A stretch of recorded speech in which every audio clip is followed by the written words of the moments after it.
دلم پیش کس دیگه ایه.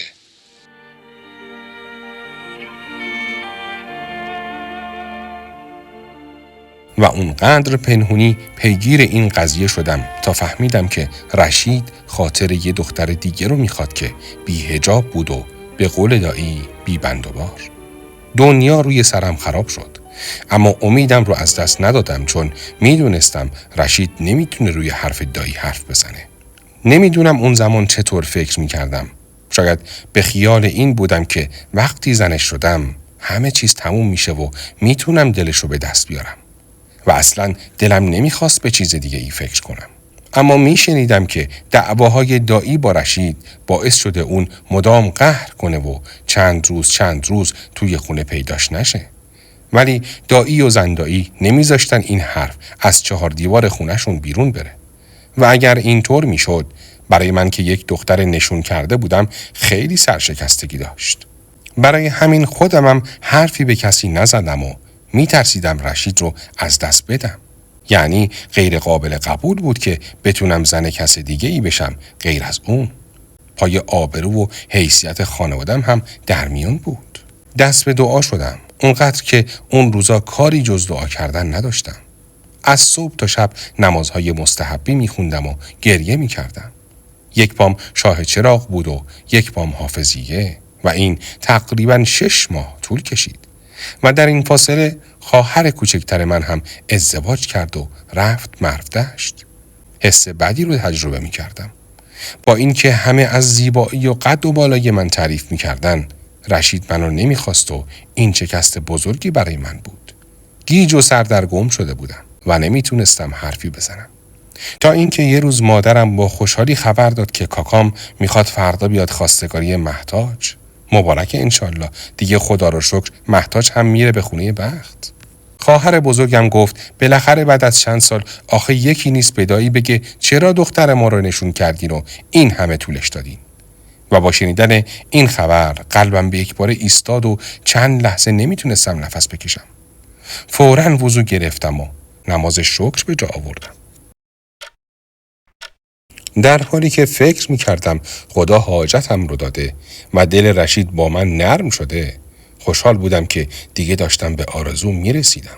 ولی عجب شبی بود اون شب خواستگاری. هیجانی که من داشتم و فکر می‌کردم همه چیز تموم شده، با دیدن قیافه رشید به یک باره به یأس تبدیل شد. مثل این بود که می‌بردنش تا سرش رو ببرن. اون همیشه بزلگو و خوشمشرب بود و مجلس گرم کن، ولی سرش پایین و اخمهاش در هم و ترش رو گوشه ای نشست و خب کسی نبود که نفهمیده باشه رشید به این ازدواج رضا نیست. ولی نمیدونم چرا هیچ کس به روی خودش نمی آورد. حتی آقا جونم بهش گفت رشید جان، چرا قیافه دامادا رو به خودت گرفتی؟ حالا فقط خواستگاریه. و اون به همون حال سکوت کرد. بعد هم همراه بقیه که خوش و خرم در مورد ازدواج ما قرار و مدار گذاشته بودن رفت. من دیگه 17 سالم بود. بچه نبودم که نفهمم معنی این رفتار چیه. اما نمیتونستم حرفی بزنم. پس صبوری پیشه کردم. به امید اینکه زن خوبی براش باشم و دلشو کم کم به دست بیارم. اما این باعث نمیشد که قصه نخورم. اصلا حق خودم نمیدونستم که با این وضع زن رشید بشم. اما دایی کاری کرد که همه چیز با سرعت انجام بشه و توی اون مدت من اصلا رشید رو ندیدم. تا یک روز به عقد کنون همه توی حیاط بودیم و داشتیم برای فردا شب عروسی سبزی پاک میکردیم. من که حال و روزم معلوم بود روی پله ایوون نشسته بودم و فکر میکردم تا شاید راه چاره‌ای پیدا کنم. بیشتر از این میترسیدم که رشید شب عروسی غیبش بزنه و این دیگه برای من عمق فاجعه بود. و اون دلشوره لعنتی دست از سرم بر نمی داشت که رشید زد به در حیاط و با یک یا الله اومد توی خونه و به مادرم گفت سلام عمه، میشه من با مهتاج حرف بزنم؟ اجازه هست؟ مادرم از حالت رشید نگران شد و دستهاشو به هم مالید و گفت چیزی شده رشید جان؟ حالت خوبه عمه؟ ببینم نکنه ما کاری کردیم که بدت اومده. گفت نه مربوط به شما نیست. یه کاری با محتاج دارم. آروم بلند شدم و در میون پچ پچ و شوخی و خنده زنهایی که دور هم نشسته بودن با خجالت رفتم به طرف اتاق جلوی در و پرده رو پس کردم و اونم پشت سرم اومد. قلبم داشت میترکید. از حالت و نوع حرف زدنش بوهای خوبی به مشامم نمیرسید. انگار برای دعوا اومده بود. وسط اتاق و پشت به اون ایستادم. صدای بسته شدن در رو شنیدم. اومد جلوی من و گفت میشه بشینی؟ همونجا نشستم و 4 قدم رو مرتب کردم. دستپاچه بودم و میلرزیدم. زیر چشمی پاییدمش. معلوم بود اونم حال خوشی نداره. اون نمیدونست که من از همه چیز خبر دارم. گریه نمی کردم ولی اشک از چشمم پایین می اومد و لحظاتی سخت رو تحمل کردم چون میفهمیدم اومده تا آب پاکی رو روی دستم بریزه. در این صورت نمیدونستم باید چی بگم، چه کار کنم. شاید 5 دقیقه ای با خودش کلنجار رفت و بالاخره گفت دخترمه منو ببخش. باور کن قصد ندارم تو رو آزار بدم. برای همین باید یک حقیقتی رو قبل از عقد به تو بگم. نمیخوام بعد از عقد بفهمی و هر دومون اذیت بشیم. گفتم آقا رشید اگه چیز خوبی نیست به هم نگین. شب عروسی دلمو شرکین نکنین. گفت نمیشه. تو باید بدونی. نمیخوام در حقت نامردی کنم. شاید بعد از شنیدن این حرف از وصلت با من منصرف بشی. گفتم مگه من حق همچین کاریو دارم؟ آسمون به زمین بیاد و زمین به آسمون بره من جز شما کس دیگه ای رو نمیخوام. 10 سال ما رو شیرینی خوردن. گفت آسمون به زمین نیومده ولی زمین به آسمون رفته. من اینجا نیستم. محتاج باور کن تو عیبی نداری. خیلی هم خوبی ولی چه کنم که دست خودم نبود. نمیخواستم اینطوری بشه. تو رو جون آقات منو ببخش. دلم پیش کس دیگه ایه. اشکامو پاک کردم و گفتم بس دیگه تو روم نگاه نکن و این حرفو رو بزن. بگو از من چی میخوای؟ همون کارو میکنم. گفت چیزی نمیخوام. فقط تو باید اینو بدونی و با من مدارا کنی تا فراموش کنم. بی سر و صدا با هم زندگی میکنیم تا من دل ببرم. الان از من نخواه. نمیدونم چطوری بگم. به ولای علی خجالت میکشم ولی بهت گفتم که فردا نگی منو گول زدی.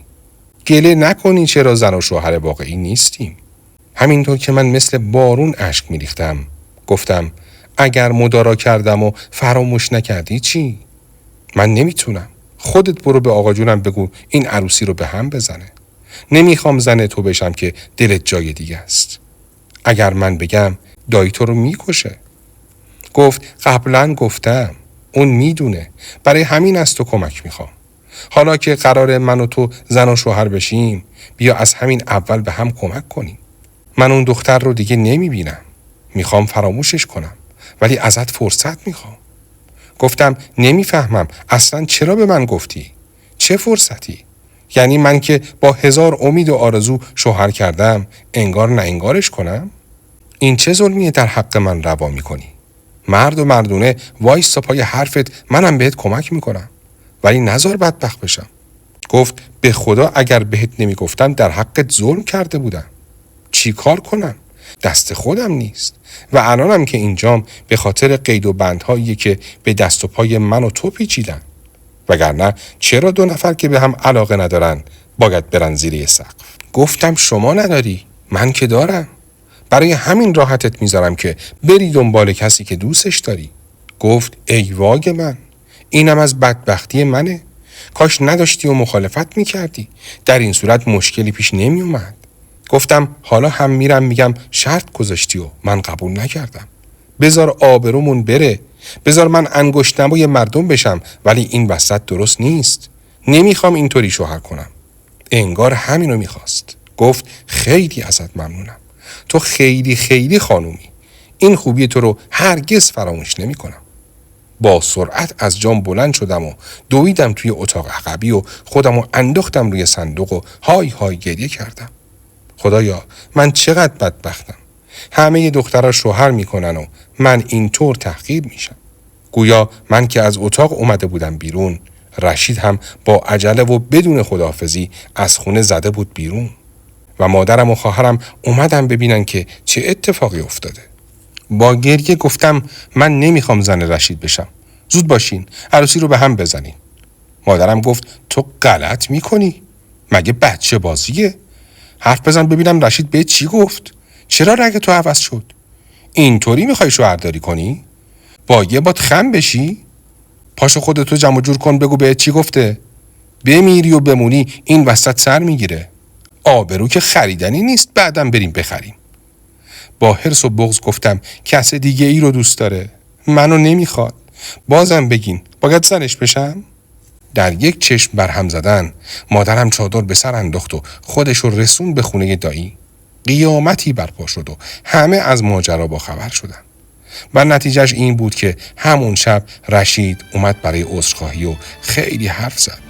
گفت که تو اشتباه متوجه شدی و خواست که اونو ببخشم، ولی پلک‌های ورم کرده و صورت غمگینش چیز دیگه ای رو نشون میداد. ولی ظاهراً هیچ کدوم چاره ای نداشتیم و باید به حرف بزرگترها گوش میدادیم. حالا دیگه منم نمیخواستم زن کسی باشم که دوستم نمیداره.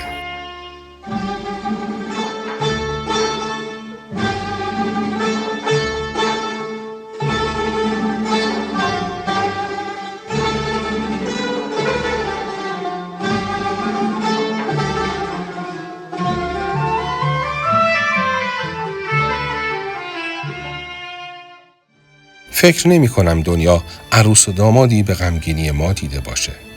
فامیل به هم ریخته بود و دیگه کسی نبود که ندونه. خبر به همه رسیده بود. ولی انگار دست به دست هم داده بودن که ما دو نفر رو بدبخت کنن. خیلی ها برای دلداری به من میگفتن صبر داشته باش. همین که خطبه خونده بشه مهرت به دلش میفته. و تنها خدا میدونه که من چقدر خواری و خفت رو تحمل کردم تا اون شب گذشت. اون دوتا اتاق تو در تو رو داده بودن به ما. اون شب و شبهای بعد هر کدوم توی یک اتاق و جدا خوابیدیم. نمیدونم رشید چه حالی داشت، ولی من تا صبح گریه کردم. به فکر فرار افتادم. دیدم نمیشه. این بار غصه رو با خودم به کجا می بردم؟ راه به جایی هم نداشتم. بعد فکر کردم یه مدت که گذشت پامو بکنم توی کفش و طلاق بگیرم. اما خب میدونستم اونایی که از قبل سرنوشت ما رو تعیین کرده بودن اجازه همچین کاری به من نمیدادن. روزها و شبها همینطور گذشت و من هیچ محبتی از رشید نمیدیدم. انگار از نزدیک شدن به من واهمه داشت و من صبورانه تحمل میکردم. تا یک مدت که اصلاً با هم حرف نمیزدیم. ولی کم کم مجبور شدیم. از جمله‌های کوتاه و اجباری شروع شد. 8 ماه گذشت و وضع به همین منوال بود تا اینکه دایی و زندایی با آقا جونم و مادرم با یک کاروان راهی مشهد شدن. اون زمان رفتن به مشهد و برگشتن 1 ماهی طول میکشید و من و رشید توی خونه تنهایی موندیم و نمیدونم شایدم این نقشه داییم بود. ولی رشید بازم شبها دیر میومد خونه و زود غذا میخورد و میخوابید و صبح زود هم میرفت. تا یک شب زودتر از همیشه اومد خونه و پرسید شام چی داریم؟ هم خیلی خستم و هم گرسنه. گفتم همونی که دوست دارین، کوفته هلو براتون درست کردم. الان سفره رو پهن میکنم. دنبالم اومد توی آشپزخونه. قلبم تند میزد. از اینکه اونو کنار خودم حس میکردم به هیجان اومده بودم. گفت دست درد نکنه. چه کار کردی؟ چقدر خوشاب و رنگه؟ بگو چطوری کمکت کنم؟ سینی آماده بود. دادم دستش و گفتم شما اینا رو ببر، من شام رو میکشم. گفت زود باش مهتاج، دیگه بوش خورده به دماغم و طاقت ندارم. اسمم رو از زبون اون شنیدم که برای من یک رویای دست نگفتنی شده بود. 8 ماه منتظر همین لحظه بودم. دست و پام میلرزید و ظرف غذا دستم بود. میترسیدم برم توی اتاق و متوجه هیجانی که داشتم بشه. اون شب برای اولین بار با هم غذا خوردیم. اون با اشتها لقمه ها رو دهنش میذاشت و در همون حین هم با من حرف میزد و من سراپا شور عشق بهش نگاه میکردم. شامش رو که خورد گفت به به عالی بود. دستت درد نکنه. حسابی خوردم. فکر کنم خوابم نبره. و رفت حاضر شد و جاشو همون جای قبلی پهن کرد و خوابید. روز بعد بازم سعی کردم غذایی رو درست کنم که اون دوست داره و یکم به خودمم رسیدم. اون شب هم خیلی بیشتر با من گرم گرفت. دیگه اون حس بیگانگی رو با هم نداشتیم. به خودم جرأت دادم و صبح زودتر از اون بیدار شدم و براش ناشتایی آماده کردم. خیلی تشکر کرد و بازم با اشتها خورد و رفت. نزدیک غروب بود و من توی حیاط نشسته بودم و فکر میکردم شام چی درست کنم تا رشید رو خوشحال کنم که یک مرتبه در حیاط رو باز کرد و اومد پرسید چرا تنها نشستی؟ گفتم خب چیکار کنم؟ تنها بودم دیگه. گفت میای بریم بیرون؟ میخوای ببرمت گردش؟ گفتم نیکی و پرسش؟ خندید و گفت پس چرا معطلی؟ زود باش حاضر شو. دویدم توی اتاق و از شدت شوق نمیتونستم نفس بکشم. زانوهام قدرت حرکت نداشت. لباسهامو با بیقراری زیر و رو میکردم. خدایا کدوم رو بپوشم که بپسنده؟ باید آرایش کنم. کفش آره، باید پشت بلند پام کنم تا شیک به نظر بیام. بالاخره لباس خوبی پوشیدم و کمی آرایش کردم و چادرم رو سرم انداختم و از در اتاق که بیرون اومدم گفت چه خوب شدی. لبخندی زدم و گفتم مرسی، من آمادم. گفت مهتاج این اولین بار با هم میریم گردش. و من زیر لب دعا کردم خدایا آخرین بار نباشه.